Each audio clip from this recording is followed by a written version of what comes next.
উত্তর চব্বিশ পরগনা জেলা পরিষদের খাদ্য কর্মাধ্যক্ষ শাহানুর মণ্ডলকে গ্রেপ্তার করল রাজ্য পুলিশের স্পেশাল অপারেশন গ্রুপ বা এসওজি।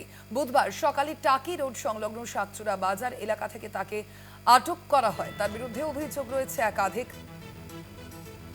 গ্রেপ্তার শাহানুর মণ্ডল জেলা পরিষদের খাদ্য কর্মাধ্যক্ষকে এবার গ্রেপ্তার করা হলো এসওজির তরফ থেকে। পুলিশের স্পেশাল অপারেশন গ্রুপ গ্রেপ্তার করল শাহানুর মণ্ডলকে।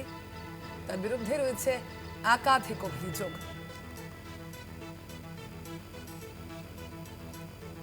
উত্তর চব্বিশ পরগনার শাকচুরাতে গ্রেপ্তার করা হলো শাহানুর মণ্ডলকে। পুলিশের স্পেশাল অপারেশন গ্রুপ গ্রেপ্তার করেছে শাহানুর মণ্ডলকে। বুধবার সকালে টাকি রোড সংলগ্ন শাকচুরা বাজার থেকে তাকে আটক করা হয় বলেই জানতে পারা যাচ্ছে।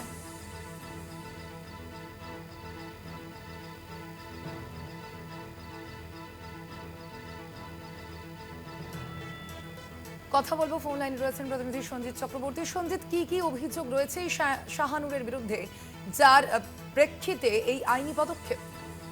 দেখো, শাহানুর মণ্ডল উত্তর চব্বিশ পরগনা জেলা পরিষদের খাদ্যের কর্মদক্ষ। আজকে সকাল 4:30 নাগাদ তার বাড়ির 100 মিটার দূর থেকে শাকচুরা বাজার থেকে তাকে গ্রেপ্তার করে এসওজি অর্থাৎ স্পেশাল অপারেশন গ্রুপের আধিকারিকরা। তার বিরুদ্ধে যে অভিযোগ রয়েছে যে টাকিতে একাধিক বেআইনি জমি দখল করা এবং রিসর্ট তৈরি করা। অন্যদিকে বিশেষ করে ভোট পরবর্তী হিংসা, 2021 বিধানসভা নির্বাচন এবং 22 পৌরসভা নির্বাচনে এলাকায় ভয়, সন্ত্রাস, আতঙ্ক তৈরি করা এবং একাধিক দুর্নীতির সঙ্গে মূলত জমি মাফিয়া অর্থাৎ এই এলাকায় বর্বরতার যে দাবি করেছেন এখানকার বিজেপি নেতৃত্ব, বিশেষ করে সৌর্য ব্যানার্জি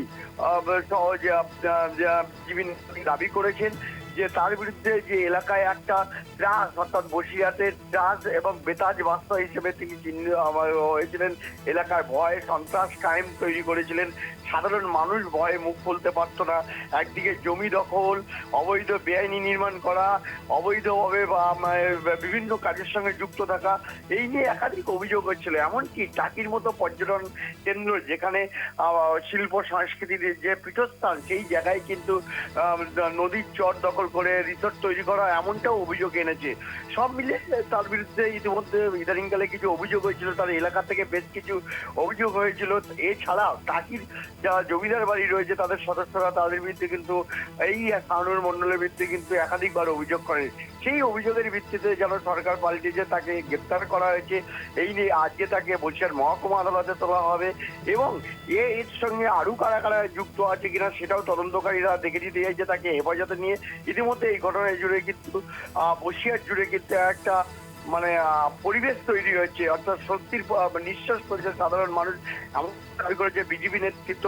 তারা বলছে যেভাবে আতঙ্ক, ভয়, সন্ত্রাস কায়েম করেছিল গোটা এলাকা, তার থেকে মানুষ বেরোনোর চেষ্টা করছে এবং বেআইনিভাবে তার যে জমি দখল শুরু করে একাধিক অসাধু ব্যবসার সঙ্গে যুক্ত বলে এই দাবি করেছে।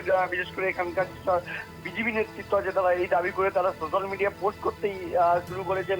আজকে ভোর ঠিক 4টে নাগাদ তার বাড়ি 100 মিটার দূর থেকে শাকচুরা যে বাজার রয়েছে সেখানে স্পেশাল অপারেশন গ্রুপের অর্থাৎ এসওজি গ্রুপের আধিকারিকরা তাকে গ্রেপ্তার করে এবং গ্রেপ্তার করে আজ বরিশাল মহকুমা আদালতে তোলা হবে। হেফাজতে নিয়ে নতুন করে তথ্য খোঁজার চেষ্টা করছে তদন্তকারী আধিকারিকরা। ধন্যবাদ তোমায় সঞ্জিত।